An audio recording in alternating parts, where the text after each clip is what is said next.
Hello everyone and welcome back to our virtual Mishnah Berurah share. We're holding in Mishnah Berurah Chelik Beis, and we'll be learning today, Mi'ez Hashem, Daf Ches Amid Beis. We are continuing to learn the halachos of Hilchas Nesias Kapayim, the halachos of duchening. And today we start off on the top line of Ches Amid Aleph, near the end of the line, Siman Kuf Chav Ches Sif Lamed Zayin. Says the Mechaber, Mumar la'avodas elilim, a heretic in the context of avodah zarah, somebody who's a real heretic, somebody who has switched his belief, so to speak, and he now believes in a foreign deity. So he's now a heretic for avodas elilim. Lo yisa es kapav, he is not allowed to duchen. Let's take a look here at the Mishnah Berurah Ois Katan Kuf Lamed Daled. Mumar la'avodas elilim bein b'shoigeg bein b'mezid. It doesn't matter if he worshipped avodah zarah b'mezid or he worshipped avodah zarah b'shoigeg. What does it mean to worship avodah zarah b'shoigeg? It's a little bit hard to comprehend, but I give you a simple case. Let's say somebody thought that if he does not believe in avodah zarah, but he is assisting a house of worship of avodah zarah to do their worship, I need a job. A job is a job. I need a paycheck. So a guy goes and he gets a job in a base avodah zarah, and his job, they do sacrifices to the idol. So they do sacrificial offerings to the avodah zarah, and his job is to take the dam and to do zrikas hadam. His job is to sprinkle the blood in front of the avodah zarah. Zrika is one of the avodas that we do in the Beis Hamikdash. If you do zrika to an avodas kechavim, that's a maisa of avodah zarah. Now this person thinks that it's mutter. I don't believe in any of this. This is all hokey pokey. I don't believe in any of this nonsense. I'm just getting a paycheck, right? But he's doing an avodah of avodah zarah, and it's not mutter. It's aser. Whether he believes in it or he doesn't believe in it, it's aser. He thinks it's mutter, so it's a shoygig. So he was oived avodah zarah b'shoygig. Now you tell this Kohen he can't duchen. What? I was oived avodah zarah? What are you talking about? No, you were oived avodah zarah b'shoygig. You didn't know it was aser, but guess what? You did avodah zarah. You did avodah zarah. You did it b'shoygig. It's no different than somebody who goes ahead and he makes a fire on Shabbos because he thought it was Wednesday. Well, I was Machal Shabbos. Yeah, you were Machal Shabbos. It was Shabbos. You thought it was Wednesday, so you thought it was mutter. Or somebody does a malacha daraisa on Shabbos because he didn't know that this malacha was aser. He had no intent to be Machal Shabbos, but he was Machal Shabbos. B'zan habayis, he would have to bring a karban chatos. So this individual was oived avodah zarah. He did it b'shoigeg. Says the Mechaber over here, Momer la'avodas elilim lo yisa es kapav. It says the Mishnah Berurah, bein b'shoigeg u'bein b'mezid. Va'afilu asa tshuva. And this is true even if he does tshuva. The alfinan me'avodah shuhu pasala, because we learn out the halachah of duchening from the halachah of a Kohen performing the avodah in the Beis Hamikdash. And a Kohen who did a maisa of avodah zarah, whether it was b'mezid or b'shoigig, he's not allowed to do the avodah anymore. This is a pasuk in Malachim, Kediksiv, like it says in the pasuk, Ach lo yalu kohanei habamos el mizbach Hashem b'Yerushalayim. Kohanim that worshipped avodah zarah, even if they did it b'shoigig, they were not allowed to do the avodah ever again. They were able to eat kachim. They did get a chelik in the karbanis. They got a chelik in the kachim, but they were not allowed to do the avodah. And we've seen already several times where Birchas Kohanim is hukash. It is compared in the Torah to the avodah because it says l'sharsai ulevarech bishmai, that the job of the Kohanim is l'sharsai, to serve the Rebbeinu Shalom, or levarech bishmai, and to bench Klal Yisrael in his name. So a Kohen that can't do the avodah is a Kohen that cannot duchen.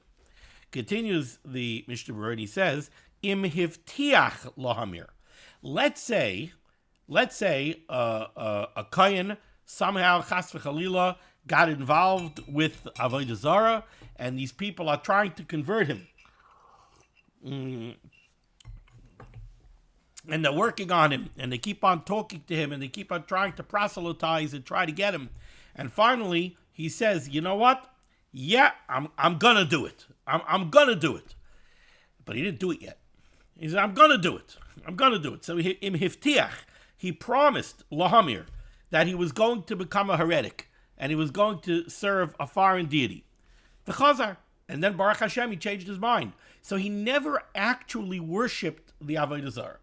He pledged to do so. He pledged that he would, but he never actually pulled the plug. Baruch Hashem. Loi nifsal lekule alma. Then everybody agrees that he is not puzzle for duchening. And if you take a look in Dirshu footnote number 139, it says over here, Ubetama davar.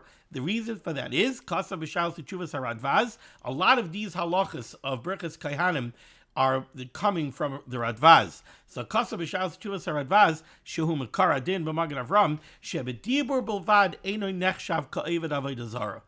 A simple dibur, speech, verbalizing a pledge that he is going to serve avodah zarah, that is not the equivalent of actually serving avodah zarah. So Baruch Hashem, he changed his mind and he didn't do it. He could still duchen.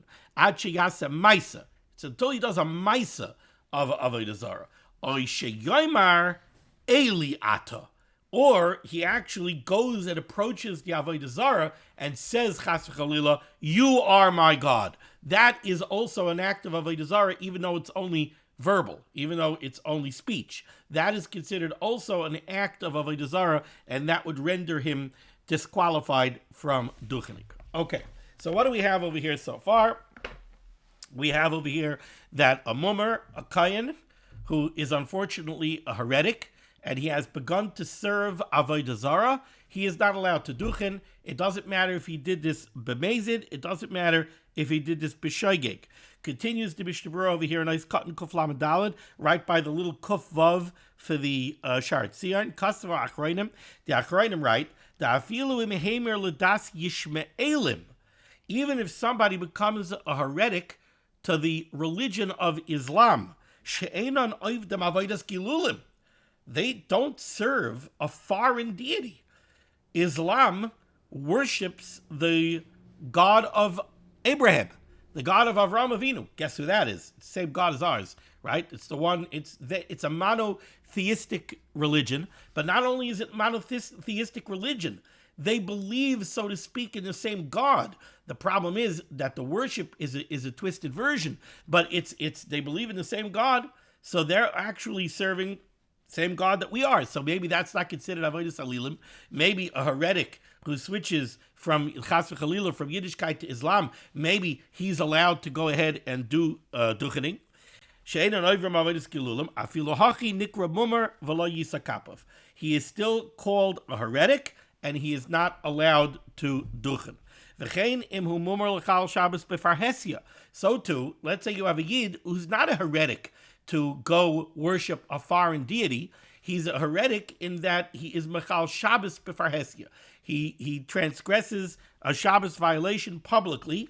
Harehu ka'evet gilulim. He is the equivalent of somebody who serves a foreign god. V'lo yisakapav, and he is not allowed to duchen. This, of course, right away brings up the question of what constitutes a mechal Shabbos befarhesia. The simple translation of the words mechal Shabbos befarhesia, somebody transgresses Shabbos publicly. There's unfortunately thousands and thousands of Yidden who transgress Shabbos publicly. You have many who don't even know what Shabbos is. You have many who barely even know that they're Jewish. You have many who have no clue what the halachos of Shabbos are. Then you have people who do know, and unfortunately they are kaifrim. They taka don't believe in Shabbos, and then mechal Shabbos befarhesia, and it's making a statement that I don't believe it. Now we saw over here that the reason a mechal Shabbos befarhesia can't duchen is because a mechal Shabbos befarhesia is the equivalent of a heretic. Why is a mechal Shabbos befarhesia the equivalent of a heretic? Very simple. The heretic denies the divine nature of the Rabbeinu Shalom. He denies that there's a creator. He denies that the Rabbeinu Shalom is the sole God and the only Borei Olam. He believes in something else. He switches his belief to something else. A mechal Shabbos befarhesia is also a kaifer in the Rabbeinu Shalom. Someone who's mechal Shabbos of Sheshis Yemei Bereshis, he's saying, I don't believe in it. I don't believe that there was Sheishis Yimei Bereshis and that there's a Barei Olam and that the Rebbeinu Shalom stopped malacha after the 6th day and he didn't do any malacha on the 7th day, and because of that we have a Shabbos. So because he denies the truth of Shabbos, he is the equivalent of somebody who's a heretic for worshiping Avodah Zarah, and therefore he can't duchen. Understanding that, you take that into consideration when you decide who is really called a Machal Shabbos B'far Hesia. There's a long Dirshu footnote over here, Dirshu footnote number 142. I'm not going to go through the whole footnote, but I'm going to read the first 2 paragraphs. He says over here, B'tam Adover, why is it that a Machal Shabbos B'far Hesia is the equivalent of a mummer la'avodas kechavim and he can't duchen? Kasav Rashi b'chula, and we bring down a Rashi from Masechtas Chulin Heyam and Aleph. Shekeshem sheha'ovid avodas kechavim kaifer b'kutcha. The same way somebody who worships a foreign deity is denying the divinity of the Rebbeinu Shalom. Kacha Machal Shabbos, so too someone who's Machal Shabbos kaifer b'maisav shel HaKadosh Baruch Hu. He's denying that the Rebbeinu Shalom is the Borei Olam. If he denies the reality of Shabbos, Shabbos is where we commemorate and celebrate the fact that the Rebbeinu Shalom created the world in 6th day and, so to speak, rested on the 7th. This person doesn't believe it, so he's a kaifer in Sheishis Yimei Bereshis, so he's a kaifer in the Rebbeinu Shalom. V'al pi tamzeh. Now, keeping this rationale in mind, Kasa b'shalos Teshuvas Igros Moshe, the Rishon Zatzal Rav Moshe Zecher Tzaddik V'Kodesh L'Vracha, writes in the Igros Moshe, Shehamachal Shabbos Shaloi Mitoch Kfira Be'Elokei Yisrael Uv'Maaseh Bereshis, somebody who's a kaifer in Shabbos, he's not a deep thinker. He's not a kaifer in Shabbos because he doesn't believe in Maaseh Bereshis. He's not a kaifer in Shabbos because he's denying the divinity of the Rebbeinu Shalom. Elamak Mas Kushi.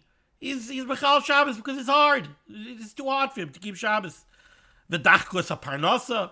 Or he thinks that, what do you mean? How can I keep Shabbos? I'm going to have to close my door on Saturday? Saturday is the day that my shop does the most business of the week. I got to shut my shop on Shabbos. How am I going to live? How am I going to support my family? So that's why he's being Machal Shabbos. That he's wrong. His thinking is very wrong-headed. He should realize that his Parnasa comes from the Rebbeinu Shalom, and the Rebbeinu Shalom is not going to give him less Parnasa because he's keeping the halachos of the Torah Kedosha, right? But he's not on that madrega. And he says to himself, what do you want from me? It's too difficult for me to keep Shabbos. Such a person, even if he desecrates Shabbos publicly, the Rav Moshe said, there's no reason to stop such a Kohen from going up to Duchen, because he's not a kaifer. He's not the equivalent of somebody who worships Avodah Zarah. V'hoisif, and the Rishon Zatzal adds, maybe a taka would be better not to let him duchen, because if we're not going to, so to speak, punish, if there are going to be no consequences for somebody who is Machal Shabbos in that way, if such a person could show up at the shul and duchen like everybody else, so then people are going to say, all right, so then why should I keep Shabbos? So there has to be a consequence. But technically speaking, such a person is not considered a Machal Shabbos B'far Hesia, who is the equivalent of an Oved Avodah Zarah who should not be allowed to duchen. Now, there's also the famous shita of Rav Moshe Zecher Tzaddik V'Kodesh L'Vracha, that when we refer to somebody as being a Machal Shabbos B'far Hesia, even if somebody is Machal Shabbos publicly, but if there are people that he will not be Machal Shabbos in front of, he's not considered a Machal Shabbos B'far Hesia. In other words, what is this madrega of Machal Shabbos B'far Hesia? What's the difference if he does it publicly or he doesn't do it publicly? The point is that if he does it publicly, it means he doesn't care. He doesn't care at all. He doesn't believe in the whole thing. He's desecrating it completely. He's a kaifer. I don't care who sees it. This is my belief. This is your belief. Leave me alone. But if there are people that he won't be Machal Shabbos in front of, then he still does care. Yeah, he'll be Machal Shabbos B'far Hesia. That's because he doesn't know these guys on this block and he has nothing to do with them and he could care less what he thinks. But in front of the rabbi? Oh, I'm not going to be Machal Shabbos in front of the rabbi. And I had such an experience. I had somebody who was, unfortunately, Machal Shabbos B'far Hesia, but he wouldn't be Machal Shabbos in front of me. And guess what? He was chayzer b'tshuva, and b'seif yamav, he was an old man. But b'seif yamav, he was completely chayzer b'tshuva, and he did a lot of things that he has a lot of schusim at the end of his life. So that person is not a mechal Shabbos b'farhesia, because there are people that he's not willing to be mechal Shabbos in front of. Okay, now let's go weiter. Let's go back into the Shulchan Aruch, second line down in the middle of the line. So the Mechaber started off and he said that a mummer, a heretic who serves Avodah Zarah, cannot do it. V'yesh Omrim, says the Mechaber, and he quotes this from Rashi and Rabbeinu Gershon. V'yesh Omrim, there are those that say, she'em asa tshuva, that a mummer l'avodas kechavim who did tshuva, noisei kapov, he can do it, v'chein ikar. And says the Ramah, and that is the ikar opinion that we follow, that if he was Oved Avodah Zarah, but he did tshuva, he can duchen. Says the Mishnah Berurah, Ois Katan Kuf Lamed Hey. V'yesh Oimrim Shem Asa Tshuva, Hainu Afilu Avad Avodas Gilulim B'mezid. Even if he served Avodah Zarah with intent, he did it intentionally. Ein davar ha'omed l'fnei ha'tshuva. If he did an emes tshuva, he did a sincere tshuva. The Rabban Shalom is makabel his tshuva, and we allow him to duchen. Interestingly enough, by the way, the Mishnah Berurah doesn't bring it down, but another source that the Rishonim bring down why an Oved Avodah Zarah is not allowed to duchen is the same pasuk that we saw yesterday. Why a shofech damim, why somebody who killed somebody can't duchen, because of the pasuk of yadam. 1 second. I forgot the pasuk. My bad. 1 second. Kuf Chav Zayin. Yeah, because of the pasuk in Yeshaya, ubeparischem kapechem alim einai mikem yedechem damim maleu. The murderer, he has blood on his hands. Yadam yedechem damim maleu. They bring down the same pasuk, interestingly enough, by Oved Avodah Zarah is also damim. Yedechem damim mileu. I'm not sure exactly what that has to do with Oved Avodah Zarah, but they bring down that pasuk as well. Okay, now let's finish off this sif. The last halacha here in the Mechaber, the way the Mefarshim learn it, and what we're going to see in the Mishnah Berurah, it's a little bit funny the way the Mechaber learned it. Says the way the Mechaber wrote it. Says the Mechaber, v'im nenas, if the individual was forced, then everybody agrees that he could still do it. Now, he was forced to do what? A simple reading of the Mechaber, we would say the Mechaber is talking about a mummer la'avodas elilim. We just said a heretic who worshipped Avodah Zarah is not allowed to duchen. And it doesn't matter whether he did it b'shogeg or b'mezid. And according to some, it doesn't even matter if he did tshuva. But some say if he did tshuva, he can. Now, says the Mechaber, v'im nenas, if he was forced to what? You would learn it stam if he was forced to worship Avodah Zarah. So they actually forced him to bow down, they forced him to sacrifice, whatever it is, but they forced him to worship Avodah Zarah. Then says the Mechaber l'divrei hakol noisei kapov that everybody would agree that he can do it. Says the Mishnah Berurah, that's not what it means. Mishnah Berurah says it can't be what it means. Let's see the Mishnah Berurah here. Says the Mishnah Berurah is Katan Kuf Lamed Vav. L'divrei hakol noisei kapov. If he was forced, everybody agrees he could do it. Says the Chavetz Chaim, v'afte b'Rambam shu bal deah rishona.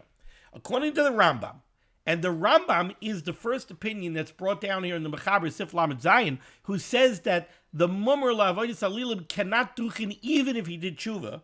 According to the Rambam, the Rambam says that even if somebody worshipped Avodah Zarah ba'onis, they forced him to do it. They put a gun to his head. They said, bow down to the Avodah Zarah. The Rambam says he still can't duchen. So how's the Mechaber? And the Mechaber seems to be following the first opinion, right? Because he says, now he says, v'imnenas l'divrei hakol noisei kapov. What do you mean l'divrei hakol? We have the Rambam. The Rambam says that even if you're forced, you can't duchen. So says the Chavetz Chaim, you're forced to learn the Mechaber differently. Hachamairi, in this clause of the Mechaber is talking about beloy avoda adayin. this person did not actually serve Avodah Zarah. Rak shehemer dasai. He, literally the words mean he switched his religion.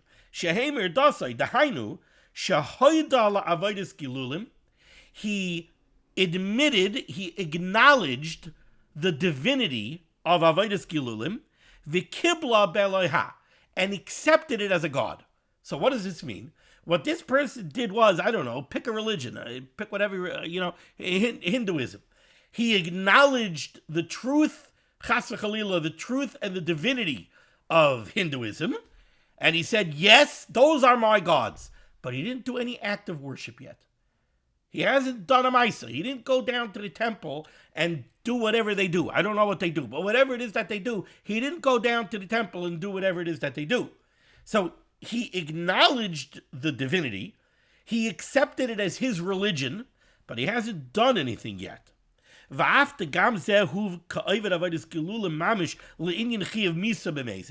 Even though this person is called an Oved Avodah Zarah in the context of the halachos of Avodah Zarah, if he received hasra, if he got a proper warning from two kosher witnesses, and he went and he did it anyway, so the Chavetz Chaim over here seems to say he would be chayv misa. So this fellow is an Oved Avodah Zarah. He's definitely an Oved Avodah Zarah.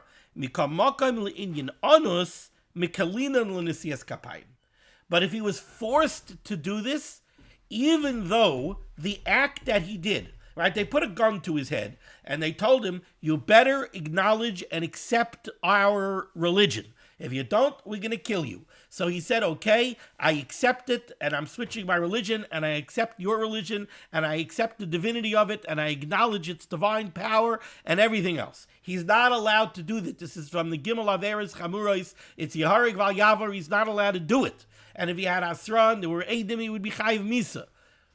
But now he comes back, and he wants to duchen. Over there will be Mekel, and we'll let him duchen. Over there we could be Mekel since it was done by Einis, Kevad al Kalpanum Loyasa Maisa. Since to date, he has not actually performed an act of Avodah Zarah. Okay. And the truth is, that's in line with the psukim that we have seen as the sources of why the Kohen who was Oved Avodah Zarah can't duchen. Right? The Pasuk in Malachim says, Ach lo yalu kohanei habamois el mizbach Hashem b'Yerushalayim. The Kohanim who acted as Kohanim to Avodah Zarah, so they actually did maisim. They actually were Oved Avodah Zarah. The Pasuk in Yeshaya, Yedechem damim mileu. You have blood on your hands. It sounds like they did a maisa. Over here, we're talking about somebody who didn't do a maisa. He verbally acknowledged it, and he only did it ba'inus. He was forced to do so. Normally, according to the Rambam, somebody's forced to be Oved Avodah Zarah. If he did a maisa, it's too late. But this guy didn't do a maisa. So since he didn't do a maisa, we could still let him do it. Now we move on to Sif Lamed Ches. 2 lines off the bottom in the Shulchan Aruch here on Ches Amid Beis.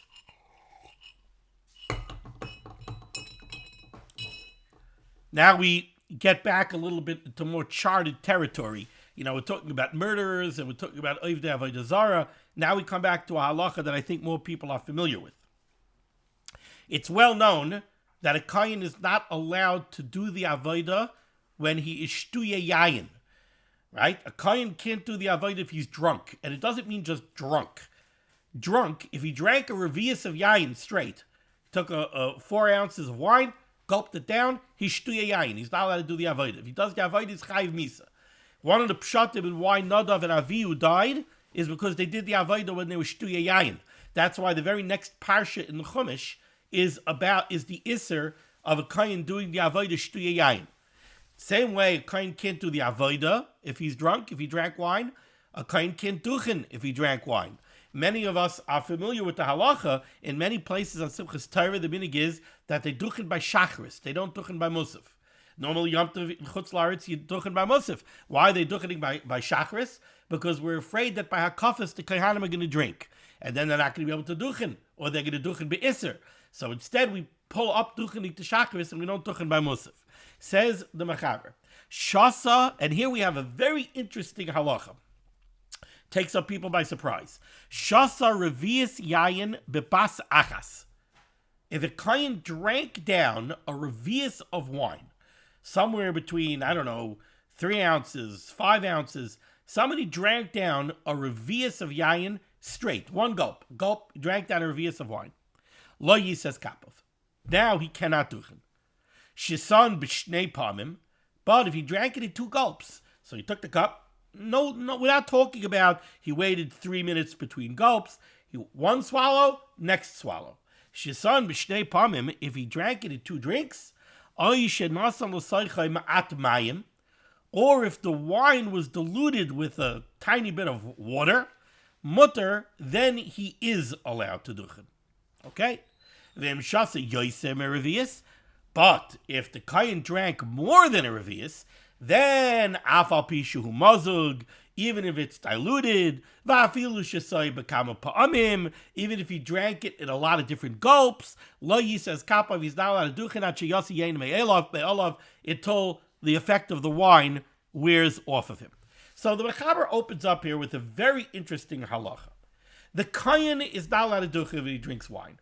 Now, if we would be having this conversation and absent the words of the Mechaber, I would tell you, guess what? The Kohen is not allowed to duchen when he drinks wine. How much wine do you think a Kohen has to drink in order to be disqualified from duchening? So you probably would say, well, the minimum share that we use for wine all over the place, Kiddush, Dalet Kaisis, we're always talking about a revius. So a very good educated guess would be that the share is a revius. Okay, I would tell you, guess what? So far you got the first question on the pop quiz right. You're right, the minimum share is a revius. If he drinks less than a revius, he can still duchen. If he drinks a revius or more, he can't duchen. Now question number 2. When the Kohen drinks the revius, does he have to drink it in one gulp? Or could he drink it in multiple swallows and still not be able to duchen? So I think then the educated guess would be, you would say, we want the act of drinking to be one unified act of drinking. What makes 2 acts of drinking unified as one? The amount of time that elapses. Let's imagine it's Pesach, right? We're soon after Pesach.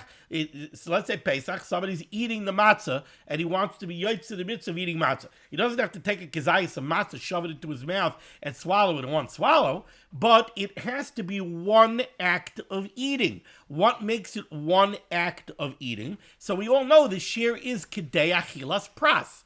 You have the amount of time that it takes to eat half of a loaf of bread, the standard loaf in the time of the Mishnah. That's a pras. So, kedei achilas pras, the amount of time that it would take to eat half of a loaf in the time of the Mishnah, if you're within that amount of time, the act of eating is considered one act of eating. We say la halachah, that's somewhere between 3 minutes and 9 minutes. So let's use the number of 3 minutes to make it simple. So we would say like this: you take the first bite of matzah, you swallow the first swallow of matzah. As long as you swallow the next swallow within, as long as you eat it all within 3 minutes, whatever you do within 3 minutes is one act of eating.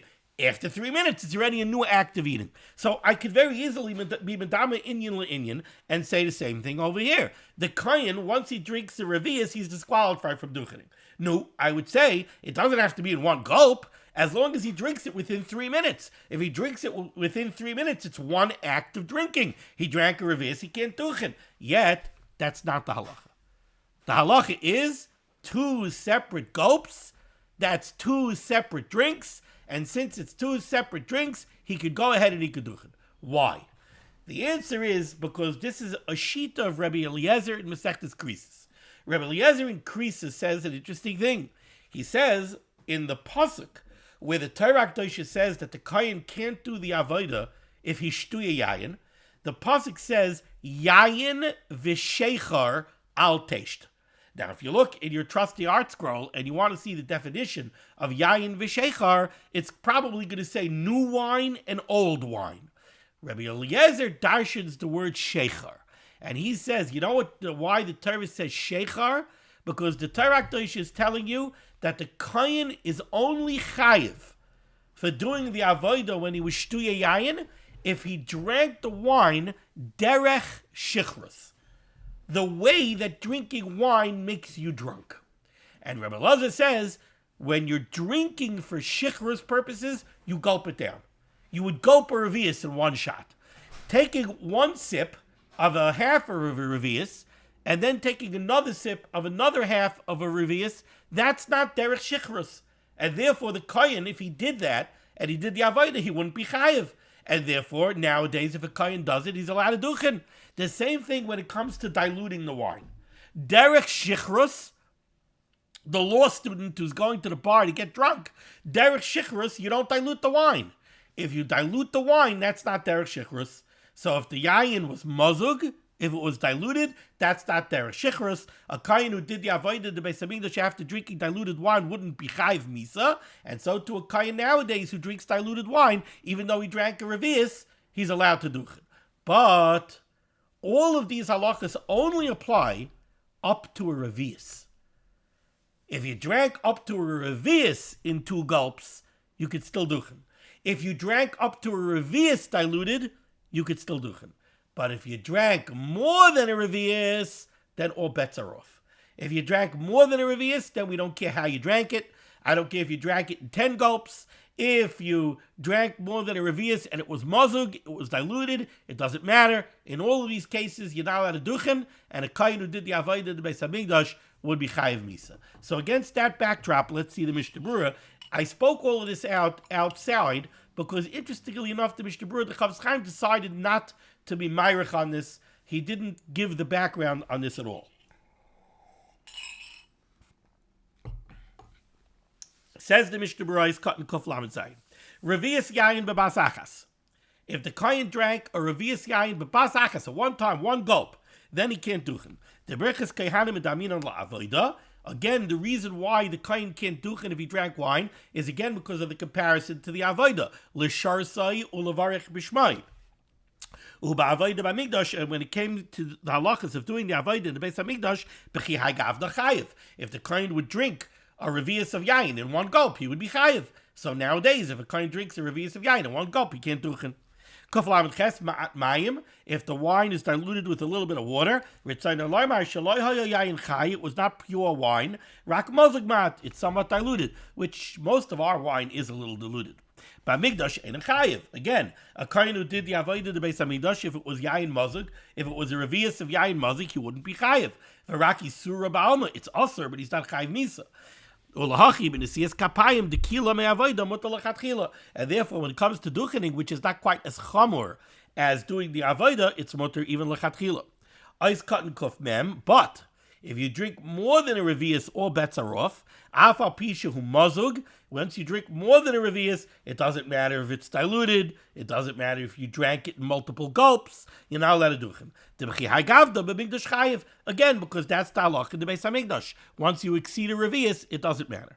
Ice cut and kuf mem aleph. Once you drink more than a revius, you have to wait until the effect of the wine wears off of you. Ad sheyosir yenoi me olav. Says the Mishnah Berurah, Ayin Siman Tzadik Tesif Beis v'Shayich Gam Lekan. If you take a look in Siman Tzadik Tesif Beis, over there the Shulchan Aruch is discussing the halachos of davening when somebody is drunk, and it gives you the details over there of what it takes to take the effect of the wine off of you. If you drank a little bit, so then sleeping a little bit, we say takes off the effect of the wine. Going for a walk, for a meal, takes off the effect of the wine. But if you drank more, then it says sleeping makes it worse, unless you sleep for a long time. And going for a walk doesn't help. But going for a ride, so if you go for a ride for 3 mil, it takes it off. But back over there in Sabbath Test, we discussed the halachos of what takes off the effect of the wine. V'chol zeh le'inyan yayin. Aval, the bishar mashkin hamashakrim. Now, says the Mishnah Berurah, v'chol zeh le'inyan yayin. This whole discussion that we're having over here is somebody who drinks wine. How about scotch, bourbon, liquor? Aval bishar mashkin hamashakrim. When it comes to other intoxicating beverages, Kasav Magen Avram, the Magen Avram writes, the mutter lisa kapov. The Magen Avram says that a kohen is allowed to duchen if he drank other intoxicating beverages other than wine. Afilu Nishtakar Achedi Yochel Daber B'fnei HaMelech. And this is true, says the Magen Avraham, even if he's drunk. And even if he's drunk to the degree that he's not Roy Lamoid L'fnei HaMelech. That's the measuring stick that we use by davening. Somebody's drunk, and he's not Roy L'daber L'fnei HaMelech. When you daven Shemon Esrei, you're coming, you're speaking to the Rabbeinu Shalom. You're drunk. Are you Roy Lamoid L'fnei HaMelech? Are you worthy in your condition to be speaking to the king? Would they let you into the Oval Office? You can't even, you can't even be madamid to a king anymore. There's no honor over there. But I don't know, maybe Queen Elizabeth Lahavdil still had a little bit, there was still a regalness and there was a covet, there was an honor. Would they let you in to speak to the queen if you're slurring your words and you're tipsy? So you're going to go stand in front of the Rabbeinu Shalom, you're going to go speak to the Rabbeinu Shalom with tefillah?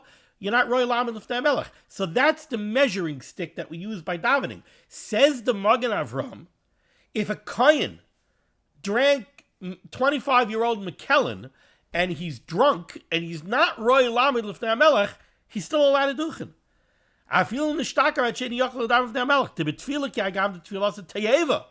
If a person davens in that condition, we say that his davening is an abomination. And the Mefarshim say over there, not only is Tfilas Teyeva, they compare him to an Ovid Avodah Zarah, believe it or not. And yet, if the Kohen is in that condition, he's allowed to duchen. Kedel b'simen tzadik testament, he is kapayim mutter. He's allowed to duchen. Now, there is a Dirshu footnote over here. I'm not going to read it inside. I'm just going to quote it. In Dirshu footnote number 145 says the reason for this is because there's a major difference between Tefillah, Shemona Esrei, and duchening. Tefillah, you're standing in front of the Rabbeinu Shalom, you're speaking to the Rabbeinu Shalom. So you have to be Roy Lamed L'fnei HaMelech. Duchening, you're not speaking to the Rabbeinu Shalom, you're speaking to the tzibur. You're speaking to the people, right? Now, you're an emissary, maybe. You're an emissary from the Rabbeinu Shalom. You're an emissary to bench the people. But you're speaking to the people. You're not speaking to the Rabbeinu Shalom. Anyway, this is the sheet of the Magen Avraham, that this person who's drunk on intoxicating beverages other than yayin, even though he's so drunk that he's not Roy Lamed L'fnei HaMelech, he's allowed to duchen. Unless he's so shikker, it's like the drunkenness of Lot, who didn't even know what he was doing, and he was mezana with his daughters. So that's a drunkenness already, that you have no idea what's going on, and you're totally out of control. Such a person can't do it. Because then he's considered a shaita. He's mentally incompetent.